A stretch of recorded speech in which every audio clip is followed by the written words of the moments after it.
Thursday marked the beginning of an ill-fated journey. I was scheduled to attend a conference in Minneapolis on Friday, but things didn't go as planned. My wife Marta, who usually bids me a warm farewell, was unusually distant this time. She only gave me a quick kiss before leaving for work. Let me introduce myself. I am Eva Bajar, but most people call me Evan. I am a 49-year-old man who has been happily married to my wife Marta for 24 years. We have 2 children, Ross, who is now 22 years old, and Amelia, who recently turned 20. At 3 p.m., I left for the airport as my flight was scheduled for 6 p.m. I always make it a point to arrive early so that I don't miss my flight. However, luck wasn't on my side that day. The plane arriving from Minnesota was delayed due to bad weather, and a snowstorm threatened our path. After a 45-minute delay, we finally boarded the plane. But as we were soaring in the sky, I noticed a slight slope to the left. It soon became clear that we were making a U-turn. The pilot confirmed that landing at the Minneapolis airport was impossible due to the snowstorm, and we had to return to our starting point. Upon landing, I hurried to the airline's check-in desk to change my plans for the upcoming morning. Fortunately, the staff was kind to me, and I managed to secure one of the last available seats on the next flight. Despite the setback, I was determined to attend the conference. But as I sat down, a spark of hope flickered within me. I dialed the number of my contact person in Minneapolis to inform him of my imminent delay. I also left a detailed message on my boss's voicemail so that he would be aware of the situation. As I anxiously dialed the familiar numbers of my home phone, I longed to hear Martha's soothing voice. But to my horror, she didn't answer. It was a little after 8 p.m., and the house was shrouded in darkness. Martha's car was not in the driveway, and I wondered if she had decided to extend her working day or have dinner at a nearby restaurant. Since our youngest child went to college, the house seemed deserted and devoid of its former lively atmosphere. Leaving my luggage in the car, I carefully made my way inside. To my surprise, the sounds of voices came from the living room. As I went to the source of the voices, I realized that the TV had been accidentally left on. This circumstance led me to an unambiguous conclusion. Martha had returned home after her working day. I remembered turning off the TV before leaving in the morning. Pressing the remote to silence the chatter, I began to search the house for her presence. Alas, no traces could be found. In anticipation and anxiety, I dialed her mobile phone number and patiently waited for her to answer. After several calls, she finally answered. "Hello, darling." She greeted me warmly, recognizing a familiar number. "Hi, honey. Where are you?" I replied, asking a simple, innocent question that had become familiar during our marriage. "Where else?" "At home, watching TV shows," she replied, seemingly throwing a metaphorical bucket of cold water on me. The fatigue from the long delay in the journey took its toll, and my mind froze for a moment. All I longed for was to meet my wife, find solace in her presence, and share intimate moments with her, at least for a few precious hours. These desires were simple, but they were of great importance to me. Despite the setback associated with the flight delay, I felt lucky, believing that I would be given unexpected happy hours in the comfort of my own bed next to my beloved wife. But in just 30 seconds, my satisfaction at staying at home was replaced by a wave of uncertainty. Instead of returning to the arms of a devoted wife after 24 years of mutual love and trust, I was faced with the shocking reality of lies and deception. It was an unexpected blow that took me by surprise and left me completely at a loss for words and actions. Did she really just cheat on me? Why did she decide to do this? It seemed that there was no logical motive behind her eyes. Whether she was at work, in the company of friends, or in a restaurant, my silence must have been prolonged because Martha's worried voice broke through it. "Darling, are you still there?" Waking up from my reverie, I stuttered, Yeah, sorry. We've landed in O'Hare, and I have to go." With a heavy heart, I abruptly ended the conversation by hanging up the phone. Almost immediately, the phone rang again, but this time, I decided to ignore it and turned it off completely. I needed solitude or respite to sort out the confusion of thoughts rushing through my head. Sitting on the sofa, surrounded by silence and emptiness, I felt a terrible feeling of numbness envelop me. I was haunted by the question, why did Marta decide to deceive me? Perhaps there was a plausible explanation behind this lie. Maybe she was preparing a surprise for me. Reflecting on our history, I remembered how, for years ago, I myself organized a series of deceptions. It was in honor of our 20th wedding anniversary, for which I secretly organized a 2-week cruise. To carry out this surprise, I engaged her boss and parents, and for a whole month, I created a whole web of false information, managing a complex tapestry of untruth with fine precision.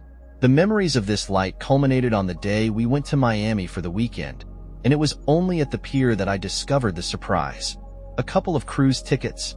Yet despite all my efforts, I could hardly name at least one upcoming anniversary in the coming months. The closest events were my birthday and the 25th anniversary of our wedding, which was still 10 months away.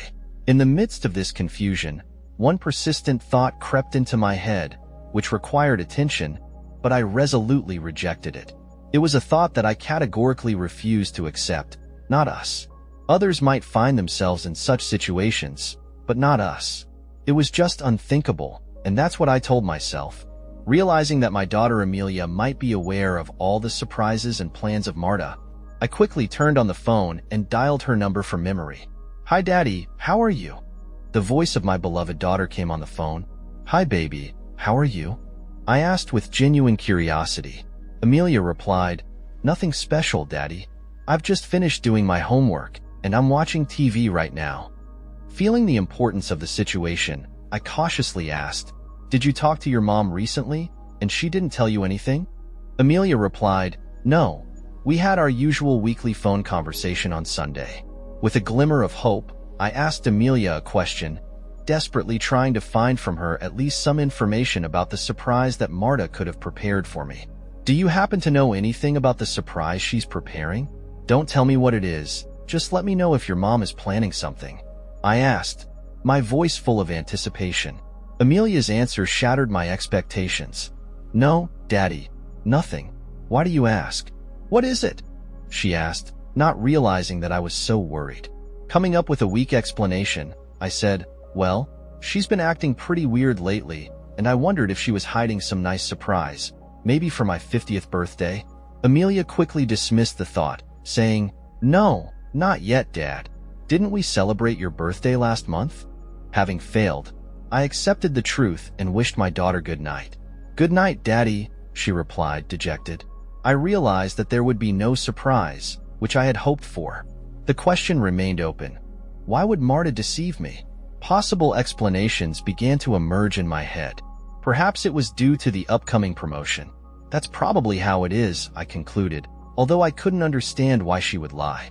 I considered the possibility that she was still diligently striving for this elusive promotion. Lately, she had to stay late more than once because of her unwavering dedication to work. And yet, deep down, Martha knew that no promotion would outweigh the value of the time lost together. She understood that I really wanted her to shorten her working day so that we could spend more time together. It was a reasonable request that I was entitled to, and she understood it perfectly. Ironically, I was reminded of an important decision I made a few months before our 20th anniversary, refusing a promotion. It had been almost 5 years since I enthusiastically sought and successfully received an offer to take the position of Vice President of Finance in my company. But this position was associated with the need to travel frequently to the head office in Chicago for board meetings, as well as regularly visit various factories of the company throughout the country. At first, I was full of enthusiasm when I received the job offer, but Martha quickly sowed the seeds of doubt in me, forcing me to reconsider my decision. The instructive story of my colleague did not fit into my head. He went through a divorce just 2 years after receiving the position, although financial success was a reward for him. He had to pay for it with loneliness and suffering. Given the circumstances, as well as the fact that our 2 children still needed guidance and support throughout the remaining years of school, Marta, for obvious reasons, did not dare to take on this responsibility alone during the week. We conducted active discussions, analyzing the possible consequences of agreeing to an increase. Gradually, it became clear that I was on the verge of losing sight of what really matters in my life: my wife and children. Having regained clarity, I made a sincere decision to refuse the promotion, recognizing that my devotion to my family takes precedence over material success. The last few months have been difficult, as Marta has been pushing hard for her promotion. It caused me anxiety and discomfort, reminding me of the doubts I had about my own career growth. Since our children were already in college, our family consisted only of the two of us. If Marta considered her possible promotion relatively feasible with minimal impact on our lives, for example, with an increase in the number of business trips, then I was worried about how many hours of overtime I would have to spend to achieve it. The fact that I saw my wife for only an hour or two a day throughout the week caused me a feeling of dissatisfaction. Fleeting moments of living together did not bring satisfaction, and the lack of quality time spent together weighed on my heart. The deterioration of our intimate life could not go unnoticed. Marta was increasingly drawn to work, and she spent Saturdays and even Sundays in the office. When she returned home, fatigue consumed her, leaving her no strength for anything else. It has become rare, if not impossible, to remember the last time we made love. 3 weeks ago, last month, concrete details have become a depressing blur. While acknowledging that age played a role in the weakening of our physical bond, it was hard to ignore the pathetic lack of intimacy we once shared. Perhaps her deception during the phone conversation was an attempt to avoid my claims, hiding behind business obligations. But in fairness, I must admit that I was also on a business trip and realized that from time to time, I had to work overtime. There was an easy way to find out the truth. Picking up the phone, I dialed Marta's direct line number at the T-Bold advertising agency. To my surprise, her colleague Jake Turnbull answered the phone. Frightened, as I expected to hear Marta's voice, I quickly gathered my thoughts, although they didn't work in the same room. I knew Jake was trustworthy, and he could confirm Marta's presence. "Hi Jake, this is Evan," I greeted him, using my nickname. His answer was unexpected. "Hi Evan, why are you calling me at work when you and your wife should be enjoying a vacation together?" I was stunned and puzzled by his remark. Obviously, something was wrong that evening. I found myself in a maze of surprises. Vacation? What kind of vacation? I quickly came to my senses, apologized to Jake for interrupting his work, and came up with a false excuse. "Hi, sorry to bother you at work, Jake. I probably made a mistake with the speed dial button on my phone," I lied. He calmed me down without worrying at all. "No problem, Evan. Just tell Marta that she owes me lunch when she gets back next Monday for filling in for her again. Can you imagine it's 9 o'clock in the evening and I'm still working? She definitely owes me," he said, ending the conversation and hanging up. Gradually, the truth was revealed to me. Marta not only did not work, but was generally absent from the workplace, according to Jake. She took a vacation until the end of the week. Panic slowly crept into my consciousness, squeezing me tightly as fear took hold of me. Where was Marta? What could she do? An uninvited but silent thought invaded my consciousness. No, it couldn't be true. I've always tried to see only the best in people, keeping a positive attitude and appreciating the kindness inherent in every person. But now, against my will, I began to think about the worst-case scenario. Is this really possible? Could Marta betray me in this way? The thought that she might be with her sister Nadia involuntarily crossed my mind. Over time, we distanced ourselves from Nadia and her ex-husband Mike. Once, we were incredibly close. We were bound by strong friendships that seemed indestructible. Our lives were intertwined in a beautiful canvas of shared experiences. We spent evenings together, supported each other, looked after the children, arranged numerous family holidays, and even went on vacation together as a whole. But everything changed one fateful day when I returned home with an excruciating headache in search of relief. I swallowed a couple of Tylenol tablets and laid down on the sofa. Half an hour later, Marta and Nadia returned from a shopping trip, talking animatedly.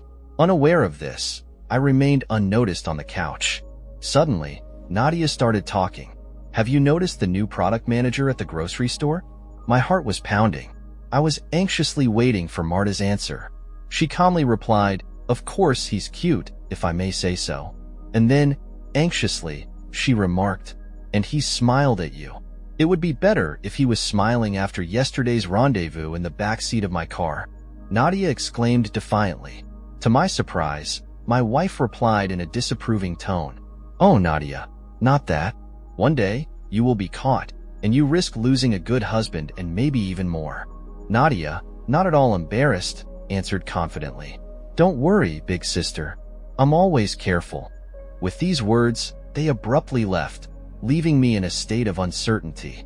As a person who values honesty and decency, I had a hard time coping with the weight of this revelation. Not knowing how to do the right thing, I found myself at a crossroads. One thing was clear. Mike deserved to know the truth.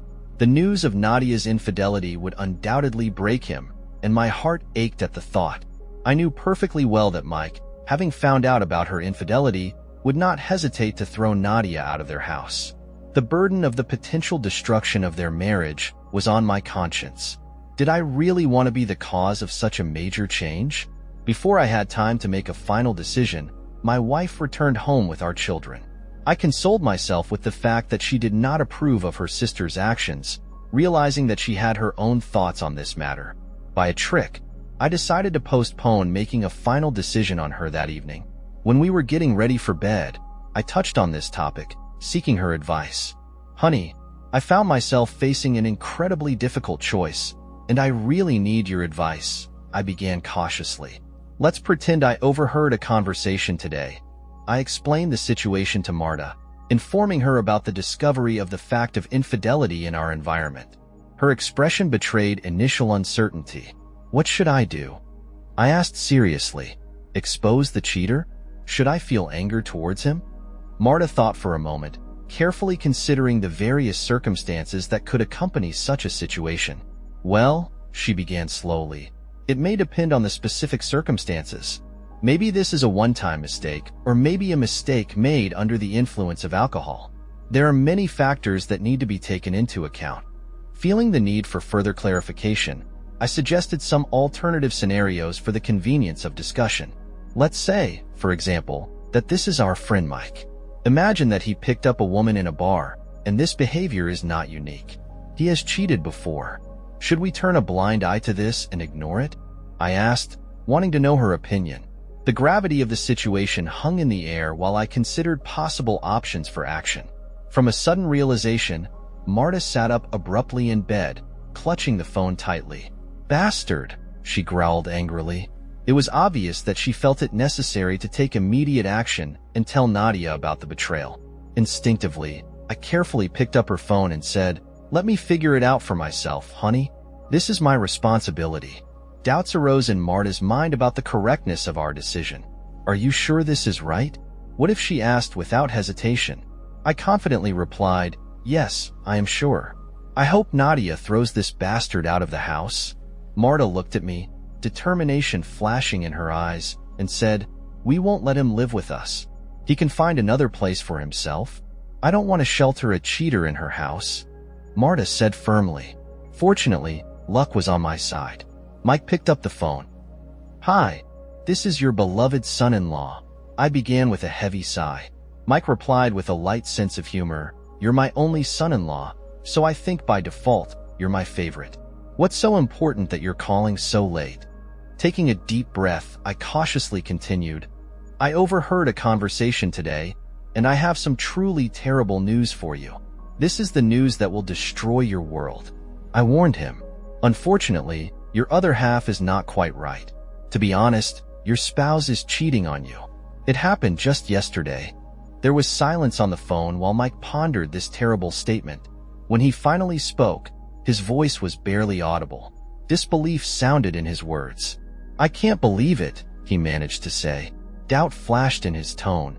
Are you sure it's about my Nadia? Confirming his worst fears, I replied, yes, I heard it directly from her mouth.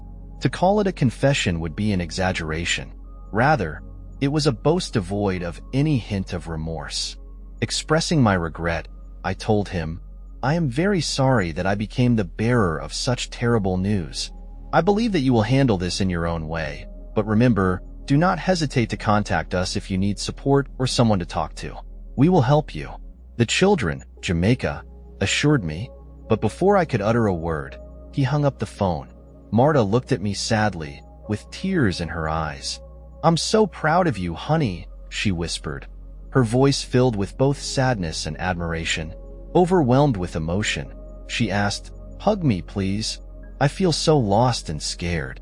Hugging her, I gently rocked her back and forth, giving comfort in the face of uncertainty. After a moment of calming down, I asked the question that had not left my head. Do you think maybe they should see a therapist? I asked, interested in their possible further actions. Marta felt tired and muttered sleepily, I don't think it will change anything. Who was changed once always changes. Realizing the grim truth in her words, I quietly whispered, You're right. The ringing of the phone woke me up, and I answered sleepily, trying to keep my voice down so as not to disturb Marta. Yes, hi, I muttered, stifling a yawn. A wave of anger swept across the line as Nadia's furious voice lashed out at me, demanding answers. You bastard! What did you say to Mike? She snarled. I answered calmly. I told him the truth, Nadia. Only the truth. I glanced at Marta, who was already fully awake and looking at me with a mixture of concern and determination. Gathering my thoughts, I continued, Marta and I discussed it tonight, and we came to the conclusion that it's better to be honest, no matter how difficult it is. There was venom in Nadia's voice. I can't believe that my own sister can betray me, she replied. In response, I firmly said, well, sometimes the truth comes out even from unexpected sources. She was on the verge of telling him herself, but I took her phone away from her. We both agreed that cheaters should be held accountable for the consequences, whatever they may be. Nadia's tears began to flow uncontrollably, and she confessed through sobs. Mike might kick me out of the house. Unwavering in my position, I replied, if you were kicked out of the house, then this is a well-deserved punishment. Nadia begged desperately, but what should I do? Where should I go? Can I come to you? With regret, but with firm determination, I replied, no way. Marta and I have discussed this too, and we don't have the slightest chance of granting asylum to a traitor. You have to get out of this situation yourself. I can't believe my sister would say that, Nadia exclaimed, clearly not believing her ears. She sought advice. I turned to Marta with a question. Marta, what are we going to say to a cheater who asks to visit us after she was kicked out? With a sly smile on her lips, Marta leaned over the phone speaker. There was a hint of satisfaction in her voice as she defiantly stated, I don't want to see a cheater in my house. Get lost. I quickly put the phone back to my ear, deciding to speak on behalf of both of us. Consider this a message from both of us. I began firmly, making it clear that I would say these words only once. Once you were no longer a part of our life, stay away from us. Don't come and don't call, I said firmly and abruptly interrupted the conversation. Marta snuggled closer to me, and we sought solace in each other's arms. I'm proud of you, honey, Marta whispered, expressing our admiration for how I handled the situation. In the end, fatigue overcame us, and we fell asleep peacefully. But the morning brought the inevitable storm. As the old Scandinavian saying goes, ghost got into the fan. Fortunately, our children were still peacefully napping. Marta's father called early in the morning, and Marta answered hesitantly. There was anger in his voice as he shouted at his daughter. A wave of anxiety washed over Marta, and her once bright smile faded, replaced by the power of anxiety. Tears were streaming down Marta's face as she finished the phone call. What have you done? What is it? She asked, her voice full of anguish. Sensing her confusion, I gently intervened. No, my love, it's not me alone. It was our common decision. We discussed the possibility of seeking advice and breaking off the relationship with the deceiver, which you suggested, and I wholeheartedly agreed. Marta seemed stunned. But you said Mike cheated on Nadia, she said, calming down. I explained as an argument. I mentioned a hypothetical scenario when Mike picked up a woman in a bar. I did not claim that he really cheated on Nadia. After reflecting on the situation, I asked the thought-provoking question. In any case, how does Mike's potential betrayal differ from Nadia's infidelity? Well, Nadia is my sister, Marta replied, defending her. I sounded disappointed. So, you're saying that you can cheat on her because she's your sister? Is this some kind of family exception? Should I be worried? Marta was speechless for a moment, seemingly unable to find what to say. Taking a deep breath, I continued unequivocally, expressing my opinion. Honey, let me be clear. Your sister is a bad role model for her children. I don't want her around them, and I don't want you to have anything to do with her. She has no place in our house or near our children." This crucial conversation took place 3 years ago. Although Marta sometimes met her sister secretly, it was an unspoken taboo in her house. The fact that she secretly visited Nadia while I was away from home did not come as a surprise to me, and I accepted that our relationship remained strained. But over time, Mike managed to overcome the situation and began a new chapter in his life, preparing for remarriage. Along with his steadfastness, my resentment towards Nadia also dissipated. To tell the truth, I simply stopped caring about her presence, and I found joy in her absence. Turning my attention to Marta, I gently asked her, "Marta, we need to resolve this issue. Maybe this is not a very pleasant topic, but if we clarify it, we will feel easier." I guess that Marta must have felt guilty for deceiving me, even though I had already reached the point where I didn't care. Over time, an amazing turn of events occurred. Discovery. I was standing on the stage in front of a huge crowd of at least 1,000 participants of the Congress. They appeared to me as nameless persons, as an anonymous mass awaiting my conversion. Taking a deep breath, I started to perform. Research has shed light on 2 different types of people in the field of tissue use. I began, addressing the attentive audience. There are deniers, those who do not pay attention to the fact that they blow their nose, getting rid of napkins without looking down, and there are those who meet reality face to face. Intrigued, I continued my speech, delving into the behavior of these 2 groups. The first group, the deniers, I explained, just blow their noses and throw away a napkin without thinking. They prefer not to face the reality within themselves. Suddenly, someone in the crowd frantically waved his hand, attracting my attention. It was Dave Millison, Marta's boss. Curious, I turned to him. "Yes, Dave, what would you like to share?" A mischievous grin played on his lips. "Well, let me show you, Evan, how to face reality," he said.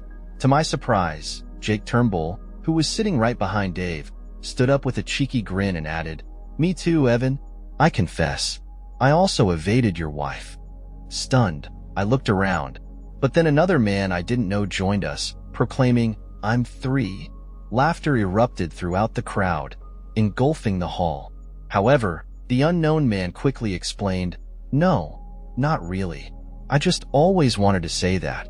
Light laughter filled the space, creating a moment of general fun. A sea of unfriendly faces grinned, forcing me to rise abruptly from the couch. "Damn," I muttered, wiping saliva from my face and gathering my thoughts.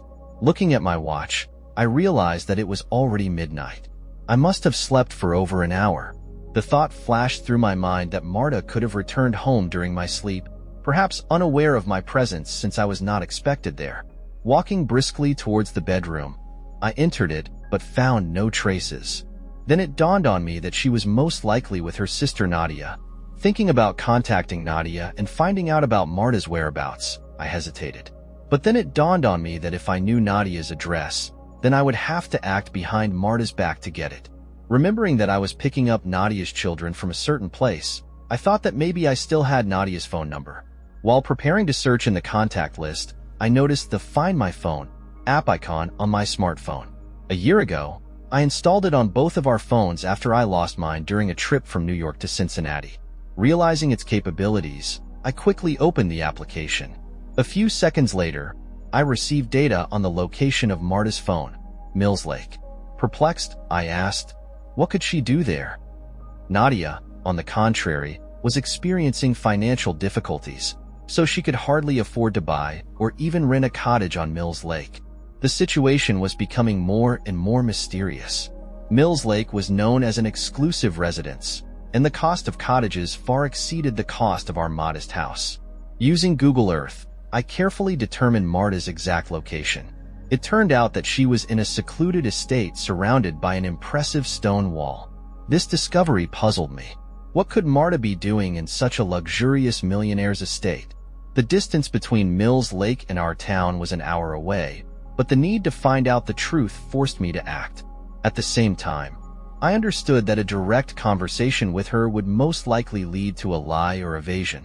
I needed to gather irrefutable evidence before starting a conversation, no matter how hesitant I was, overwhelmed with violent emotions. I quickly headed to the car. All the way to Mills Lake, I berated myself tirelessly for refusing to accept the possibility of the worst on Marta's part. Regret gripped me when I realized that I should have checked her phone's GPS locator from the very beginning rather than looking for excuses for her lies. Uncertainty clouded my thoughts as I drove up to Mills Lake, not knowing my intentions and with an elusive sense of hope for a simple explanation. Nervously, I headed for the manor where Marta was, and the weight of anticipation weighed heavily on me. In front of me was a massive gate that blocked direct access to the estate where Marta was. I wasn't going to drive up to the house and buzz, showing my presence in search of a wife. After assessing the situation, I realized that parking by the road would attract unwanted attention and could lead to the appearance of security guards or law enforcement representatives in this elite village. After driving a little, I came across a modest wooden path where I prudently parked the car. When I got out of the car, I was overcome with uncertainty. How am I going to get around this towering wall standing between me and the truth? And then it dawned on me that the estate is adjacent to the lake, which means that it can be approached from this side. With renewed determination, I headed for the shore of the lake, my heart pounding at the thought of finding the entrance to the estate from the side. Finding a footpath leading to the lake, I cautiously headed for the shoreline, not knowing which huge cottage Marta was in. I was counting on a repeated check of the GPS locator.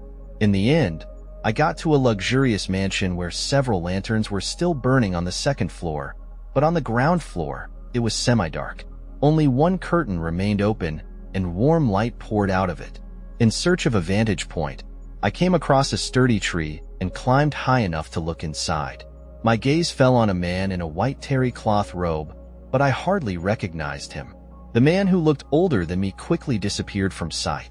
A moment later, a woman appeared, instantly confirming my suspicions. It was Nadia. When she stood in an open housecoat, sipping champagne from a glass, I could not deny that at her age, she was still attractive. The fragments began to form into a single whole, and I realized that Marta was really with her sister. This discovery did not surprise me, knowing about the financial consequences of the divorce. It could be assumed that Nadia would be looking for a rich partner, but I couldn't help thinking that Marta had been dragged into a lifestyle that I didn't approve of and didn't want for her. When the events unfolded before my eyes, I witnessed a scene that did not leave me indifferent. The man I saw at the beginning came up to Nadia, his hands boldly exploring her body. Then he took the champagne glass from her, imperceptibly throwing it aside. I had to get down from the tree and look away from this intimate display of my daughter-in-law's attractiveness. My sensitivity was prone to old-fashioned ideas in which love and intimacy were intertwined as the most important elements of a genuine union between a man and a woman. What I observed seemed to me completely devoid of love, lacking the connection and affection that I cherished. Even if I didn't like Nadia, I wouldn't wish such a destructive and empty existence on anyone. Feeling a little uncomfortable with the spectacle unfolding in front of me, I thought about getting down from the tree. But when the couple moved away from the window, I met Marta's gaze. She was sitting on a sofa in the distance, and her face was decorated with a stupid, intoxicated smile. My heart sank, frozen in perplexity. Her housecoat was open, revealing a view that sealed the fate of our marriage. From the growing shock, I took an indecisive step back, but lost my footing and fell from the tree. The branches broke, softening the blow, and fortunately, I escaped with minor injuries. In a daze, I got to my feet, feeling like the old man under the weight of what I saw. I began to wander aimlessly like a zombie, lost in a deserted world, with tears in my eyes. I barely made my way to the car, limping, reflecting the deep pain that permeated my being. It wasn't so much the physical fall from the tree that hurt me, but the emotional loss of happiness and the loss of a loved one. In those agonizing minutes, the thought flashed through my head to break into the cottage, break down the door, and let out everything that was going on inside. But the sad reality of several years spent in prison for trespassing and assault quickly extinguished this desire. At night, along with my thoughts, a whirlwind of emotions raged in me. Denial could no longer protect me. I was faced with the unforgiving truth. Against the background of an overwhelming sense of the severity of the loss, I was overcome by deep sadness, accompanied by boiling anger. But I understood how dangerous it was to let this anger consume me, knowing that it could only further ruin my own life. Deep down, I knew that no matter how angry I was, I would never stoop to physically harm Marta. As events unfolded, I considered the possible options. One of the easiest options would be to go home, pack your things, and leave her. If we lived in a state where there is no fault of the spouses, if our incomes were separate, and if we did not have dependent children, then the divorce process would most likely go smoothly. We would just divide the property equally and say goodbye to each other. But despite such simplicity, some part of me craved retribution, a sense of justice. The desire to take a little revenge did not leave me, forcing me to move forward. An audacious idea took hold of my thoughts, and without hesitation, I decided to take advantage of the moment and see how everything would turn out. Gripping the phone tightly, I dialed Marta's number, expecting that she would not answer, and I would be switched to her voicemail. I was hoping she'd check her voicemail right away, just in case. "Hi, honey," I began, projecting my voice onto the answering machine recording. "You didn't pick up your home phone, so I'm calling you on your mobile. I wanted to warn you not to panic when you hear the sound of my keys in the door in a few minutes." Amid the chaos of a blizzard, distracting our flight and the uncertainty of the arrival time, I prepared a message for Marta. "It was a crazy evening," I began, listing the difficulties we faced. "Our plane was diverted to Chicago, but now we are finally being sent home. They don't know exactly when we'll land, but I should be home in about 30 minutes. See you soon." Knowing that Marta was to receive notification of a new voice message, curiosity and anxiety undoubtedly gnawed at her until late at night. It was unusual to leave a message at such a time, which only intensified the intrigue. I imagined her reaching for the phone, going to her mailbox in anticipation, hoping for luck.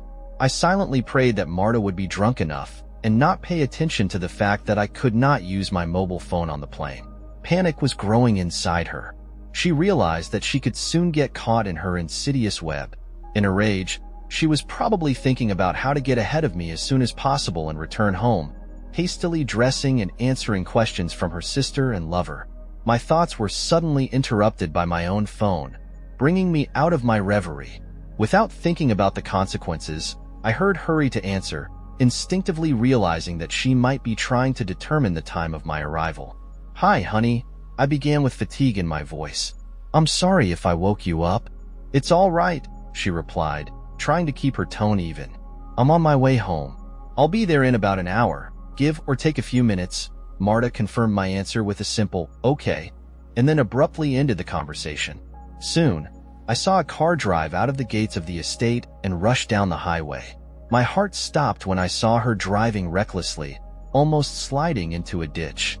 It became clear that she was in a much stronger alcoholic intoxication than it seemed to me at first.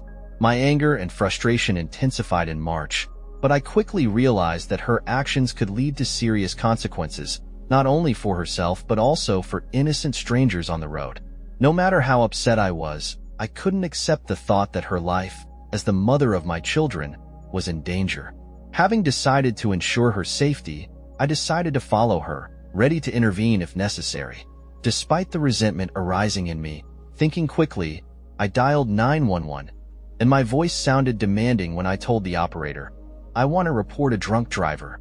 The car almost collided with my car, and then picked up speed and began to wobble recklessly. He just pulled onto the south side of the highway at Mills Lake. It's a dark blue Ford Taurus, and I managed to memorize the last 4 digits of the license plate. "Someone has to stop this car before its driver does any harm," I explained. The operator thanked me for my help and assured me that a patrol car would be sent to detain an intoxicated driver. Keeping a safe distance, I continued to follow Marta, carefully navigating the traffic flow. 2 exits later, I saw that a patrol car was approaching her location from afar. I noticed a patrol car parked on the bridge facing the motorway. As soon as Marta's car came into view, the patrol car sped up sharply, flashing lights signaling her to stop. I drove past them, experiencing a mixture of emotions. Relief mixed with a deep sense of sadness. 45 minutes later, I returned home. The weight of the events of that evening weighed on me. It seemed almost ironic, but at the same time an undeniable tragedy. In one night, the life of a man I deeply loved could be reduced to a simple consequence. A dark realization settled in me, making me think that Marta's actions could have led to her death in a car accident and the subsequent grief and suffering of my children. I took a pause for reflection to give vent to my fears, realizing the fragility and the jewel of life. My love for Marta was no longer taken into account in the decision I made. It wasn't that I stopped loving her, but that I could no longer imagine a future together. Taking drastic measures, I turned off the home phone call and turned off my mobile. I needed some privacy to sort out my thoughts. Reflecting on the hours spent searching for an explanation for Marta's deception, I realized that the most obvious explanation had been staring me in the face all this time. Disappointed with myself, I opened a bottle of wine and thought about the way ahead. For many years, I believed that my love for Marta would age like a good wine and eventually reach its peak. Now, faced with the reality that our relationship has soured, I am confronted with the difficult question of what to do next. As the wine flowed and the night went on, I searched for clarity and direction among the mixed emotions that consumed me. The love that once flowed between us now seemed to have turned into bitter vinegar, leaving me in excruciating pain. The scale of her betrayal struck me to the core, but I was tormented not only by the betrayal itself, but also by the realization that our love was lost. This love has defined me for the past 26 years, 24 of which I have lived as a husband and wife. Without her, I felt adrift, like a lost soul devoid of purpose and self-awareness. Can I survive without this love? The pain grew stronger and stronger, forcing me to think about finding an end to suffering, perhaps to find solace in the depths under the edge of the bridge. I never thought that I would have to live without Marta. The prospect of starting life anew seemed insurmountable to me, and the path was full of uncertainty. How can you plan your life without a person who has become everything to you? From such a frightening reality, I was at a loss, not knowing where to start. The idea of making decisions without consulting now seemed unthinkable. The simple truth was that family has always been at the center of my life. I carefully weighed my every choice, taking into account the well-being and happiness of my wife and children. Even our social life revolved around the needs of our family. So, I hardly communicated with colleagues and other people, although I attended mandatory work events such as the annual Christmas party. My priority was always to get home quickly. The number of times when I went beyond these obligations can be counted on the fingers of one hand over the past 10 years. I have recalled the times when we met with colleagues, but now that the kids are gone, it's just Marta and me. And now, I found myself alone, immersed in my sadness. I had no one to love, no one to lean on.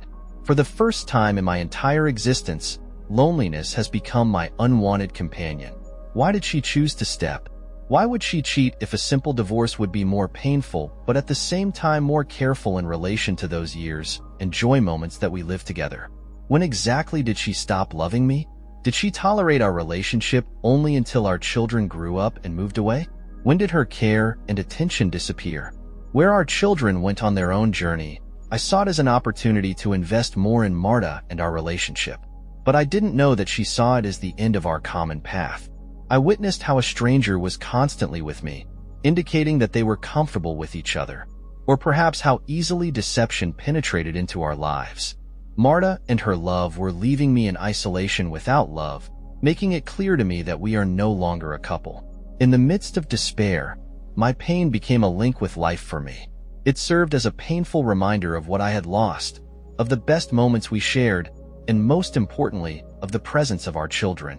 In that moment of darkness, my children became my saviors, illuminating me with the light of hope. My self-esteem dropped so much that I didn't have the strength to pull myself out of the abyss of despair. My children came to help me. Just thinking about them gave me a faint glimmer of self-preservation. Soon, Ross and Amelia were to go on an independent voyage to get their own families. To protect myself from the impending wave of grief, I realized that I had to distance myself from all this. It wasn't an easy task, but it was filled with pain. I understand that I will always keep the memory of Marta, of how I loved her, and at the same time, I will always remember her with another man. I needed to get out of this situation. Throughout my life, I have always been satisfied with modest expectations. Although my parents were not well off, I was lucky enough to grow up in a family where deep affection reigned. The material values that now surrounded me seemed insignificant in comparison with them. After reflecting on everything that belonged to me, I realized that clothes, a car, and a laptop are the only things worth taking with me. The more I thought about it, the clearer the way out of the predicament became. I decided to pack my things and disappear without a trace. I no longer wanted to look at the woman who was once the center of my universe. Just looking at her would only serve as a painful reminder of what I've lost and what's constantly hurting inside of me. With renewed determination, I rose from my seat, ready to act with a sense of urgency. I hurriedly collected several bags and started packing clothes. Surprisingly, everything took only 30 minutes. Soon, I was loading things into the car. It was a little less than 6 o'clock in the morning when I finally finished packing. Exhausted but calmed down, I decided to take a little nap, being sure that Marta would still be in detox until late in the morning. When I closed my eyes, thoughts came into my head that I had to start all over again. The alarm clock on my phone woke me up at 9 a.m. Without delay, I arranged an urgent meeting with a lawyer. After that, I went to the shower to once again symbolically wash away the remnants of the past. With a heavy heart, I took off my wedding ring and solemnly placed it on the table next to the phone. This last act marked the beginning of my journey to a new chapter in my life, in which I sought personal liberation and happiness. I made the difficult decision to vent my disappointment in a letter addressed to Marta. Although we had reached the point where conversation seemed useless, I needed to vent my emotions. Marta, I am sad to admit that now I see you following in your sister's footsteps on the path of reckless promiscuity and loneliness that often accompanies her. Perhaps this is a hereditary trait, a sad inheritance. By the time you read this, I will have completely cut myself out of your life so that I will never cross paths with you again. The magnitude of your betrayal made me shudder with pain that I could not even imagine the intensity of. My pain is immeasurable. Despite all this, I am grateful for the 24 years of happiness that we once lived together and for the 2 beautiful children that you gave me. Trying to be fair and honest, I will be brief in this farewell. May you return to the arms of your beloved as soon as possible, leaving behind our ruined family. I am very hungry for justice, which you could not provide for me when you embarked on your dissolute adventures. Did you get a decent revenge for your actions? The man you were with, judging by the grandeur of the mansion, was very rich. I have no desire to see her talk to you anymore. We have nothing more to discuss. All the necessary procedure will be handled by our lawyers, and I ask you to sign the divorce papers without delay. As for the reason for our separation, it doesn't matter at all. By 10 o'clock in the morning, I was in the bank. I responsibly approached the repayment of our common credit card debt and promptly canceled the accounts. Having promptly taken measures, I visited the bank and asked to issue a cash receipt for the entire amount of our savings and securities. In addition, I made sure that there were enough funds left in the checking account to pay the mortgage and utility bills for the next 2 months. Taking another step towards independence, I deleted my name from the joint account, leaving the bank with a solid check in the amount of about $250,000.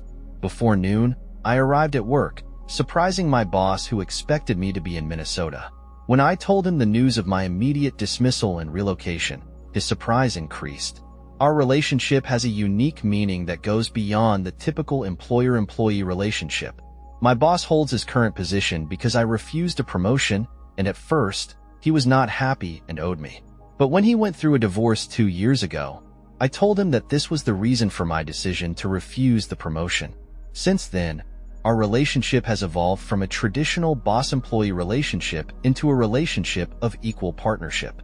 Listen carefully, he began. I understand your desire to resign, and I am ready to accept it. But instead of firing you through the HR department and writing a check for 401k, I offer an alternative solution. Instead, I have an interesting opportunity for you in our newly created optical division in Texas. He suggested. Although the salary may be lower than in your current position, I have heard that there are affordable housing options there that will allow you to provide yourself with decent housing at a great price. We sealed our agreement with a handshake, and he agreed to spread the word that I had voluntarily quit my job. The next step was to visit my lawyer and explain to him my decision to separate from Marta simply and clearly.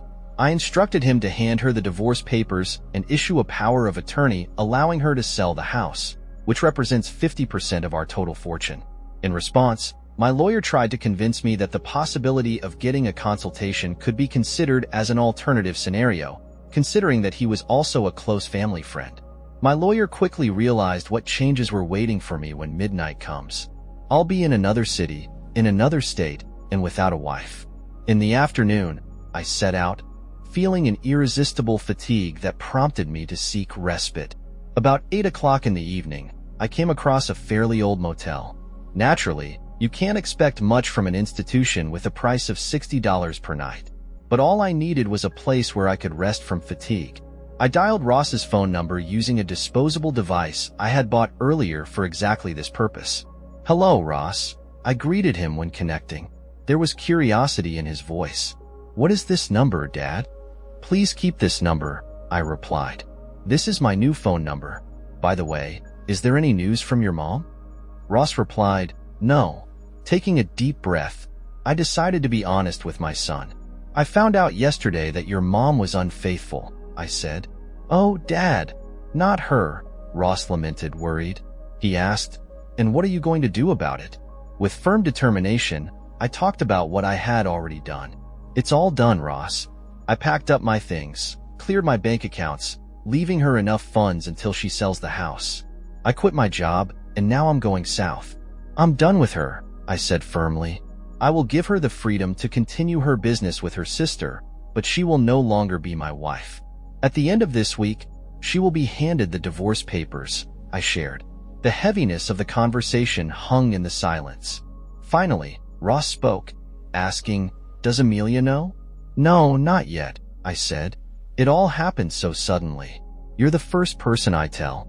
I'm not even sure if your mom knows that I left her. She wasn't there when I was packing my things. I will definitely keep you informed," I reassured him. "I will call you regularly. I love you, son." Ross reciprocated, "I love you too, Dad. Take care of yourself." After finishing the conversation, I contacted Amelia. The conversation was marked by deep sadness. My children, with pain in their hearts, learned the truth about their mother's act and how it affected our family. Seeing what a destructive influence Nadia showed on her family, my children, like me, tried to understand how their mother could cause us the same pain. I was sure that Nadia had influenced her sister to do this to us. But Amelia, always outspoken, broke the silence by asking, "How long has it been going on? How long have we stopped being enough for her?" I reassured her that the duration and the reasons no longer matter. The important thing is that I loved her, trusted her with all my heart, and she betrayed that trust. Nothing else mattered now. "Please don't worry, honey," I reassured Amelia. "I'll be fine. I'm incredibly sad right now, but I'll get better over time, especially if I can keep my distance from your mom," I added. "I will tell her my new address, and she will be able to come to me as soon as her school year is over." When I made this promise, tears welled up in my eyes. I wanted Amelia to know that there would always be a place for her next to me. In Tucson, the optics division was relatively small and had only 30 employees. The district manager, who looked more like his father than a stern boss, created a sense of familiarity and comfort in the team. I immediately felt like a welcome guest, which brought me some comfort in a difficult moment. A month later, I found a pleasant house for myself in a condominium. During all this time, I did not maintain any contact with Marta, relying solely on information from my lawyer and my children. Moving forward was not an easy process, filled with its own difficulties. One case turned out to be particularly difficult. My lawyer informed me that Marta is ready to challenge the divorce. She declared her unwillingness to go through with the divorce and expressed her willingness to fight to the bitter end, even if it would mean financial ruin for both of us. In response, I calmly instructed my lawyer, "Okay, forget about the divorce. I don't care anymore. I wanted to give her the opportunity to build her life after the 24 years of happiness that we once lived together. Just tell her that I have no desire to continue the relationship and tell her that I wish her a pleasant life," I asked, restraining my disappointment. "And then tell her to go to hell. Can you deliver this message?" My lawyer, realizing our close connection, replied, "Of course, my friend, with pleasure." but I must warn you that you will have to pay an additional $50 for this." The conversation with the children turned out to be more difficult. One by one, I had to convince them that there was no getting away from this decision. The first obstacle arose when Amelia said to me, "Dad, Mom completely lost her head when I said that I plan to live with you this summer. I promised Amelia that I would do my best to visit her as well as her grandparents. But her reaction was so alarming that I found it necessary to move away from my phone for a few days." Marta's behavior also worsened when Ross decided to split his summer between the two of us. As for Marta, I deliberately refrained from asking about her, preferring to focus on getting on with my life. Admittedly, it was not easy because the remnants of my feelings for her were still preserved, a mixture of emotions associated with our past life preceding the betrayal. But thanks to my children, I gradually learned more and more about Marta's state of mind. To my surprise, it turned out that she was going through a deep depression, mirroring the emotional shock that I once faced. It's just unbelievable, especially considering what happened to her sister. The concept is quite simple. When you cheat, it hurts the very people you should love, which leads to the destruction of your marriage. After that, you continue to live your life. So how could Marta be depressed if I did everything possible so that she could continue to live without my presence? Her refusal to divorce seemed to me a means of escape from reality, from the fact that her actions led to the disintegration of our family. Isn't it? For several hours, I myself was in a state of denial, but she has been living in a state of denial for the last 2 years. Despite the fact that she knew that the children maintain regular contact with me, she used her children as a means of expressing remorse for her actions. Thanks to the information shared by my children, I learned that this was the first time that she allowed herself, under the influence of her sister, to enter into an intimate relationship with one man. To be honest, it was hard for me to believe it.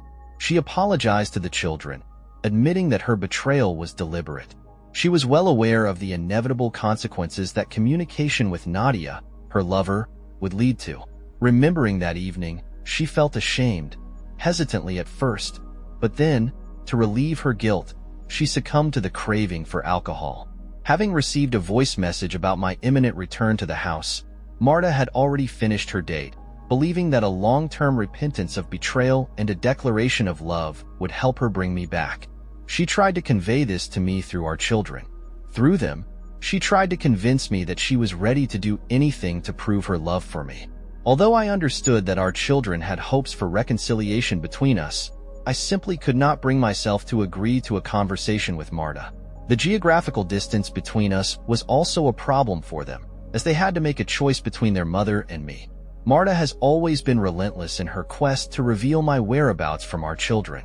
All she knew was that I lived in one of the southern states. It's been almost 3 years since I left her, and finally, she managed to find out my whereabouts. One fateful day, leaving work, I saw her lurking near the office. I could not understand how she found out the city where I now live, because I tried to keep this information in the strictest confidence. Based on my children shared with me, Marta was sure that a personal meeting would be enough to change my mind. But I was determined to change her erroneous opinion quickly and unnoticed. I slipped out through the side door, my heart pounding. Picking up the phone, I dialed the right number, ready to take the necessary steps to protect my peace of mind. "Hi, Louise," I greeted, calling on the phone. "Remember when I was talking about my ex-wife? Well, she's here, and it looks like she can follow me home. I just wanted to warn you. See you soon." Realizing my plan, I purposefully walked in Marta's line of sight, deliberately luring her to follow me. As soon as I pulled out of the parking lot, Marta caught up with me. To confuse her, I drove around the city for a while, stopped at the grocery store, and then returned to my home. When I got to the house, I parked at the house instead of keys. The door was opened to me by Louise, a beautiful Latin American woman of 30 years old. A few moments later, the doorbell rang. Louise, carrying a 12-month-old baby on her hip, quickly went to open it. From my place in the kitchen, I watched Marta's surprise at the sight of Louise. "Hello, welcome," Louise greeted with a distinct Spanish accent. "How could I help you?" "Hello, I'd like to talk to Evan," Marta replied. At that moment, Louise called out to me from the doorway. "Someone has come to see you." As if taken by surprise, I left the kitchen and allowed Louise to hand me the baby. "Now you take care of your daughter while I finish cooking dinner," Louise said, her voice gentle and caring. Taking the child in my arms, I turned to Marta. Well, I began with a mixture of surprise and irony in my voice. I can't say I didn't expect it, but it's still quite a shock. I met her gaze, acknowledging the situation. "You know, Martha, I really have to thank you for what you did. If you hadn't betrayed me, I would never have moved to this part of the country. I would have lived in the cold, surrounded by concrete in the Northeast. But now, I'm here, living a new life, experiencing wonderful moments with Louise and our little daughter, Tamarita." There was a tearful silence. Martha openly cried, emotions finally spilling out after so many years. All traces of sadness and anger dissipated in me. As a compassionate person, I had a fleeting desire to comfort Martha, but it quickly passed. I was firm in my goal. "So, Martha," I asked in a firm but attentive tone, "what do you want?" After almost 3 years of silence, she answered in a barely audible whisper. "I need to apologize," she admitted, "to tell you how deeply sorry I am for the pain I caused you. It wasn't you. It was my own stupidity. I want you to know that no matter what, I loved you then, and I continue to love you now. You were the best husband and father a woman could wish for, and I was just a cheap." Her sincere apologies began to affect me, but I understood that it was necessary to put an end to this farce as soon as possible. "Well, it's okay," I replied, feeling joy as they say. "All this is water under the bridge. I haven't been fixated on these memories for so long that I can sincerely say that I forget you." Looking at Tamarita, who was glowing with happiness sitting in my arms, I said in conclusion, "I sincerely wish you a happy life, a life filled with love like mine." I added, my voice filled with sincere feelings. Tears streamed down Martha's face. She muttered something unintelligible, hesitantly came up to me, hugged me, and hurried out of the house. I closed the door behind her, feeling relieved and sad.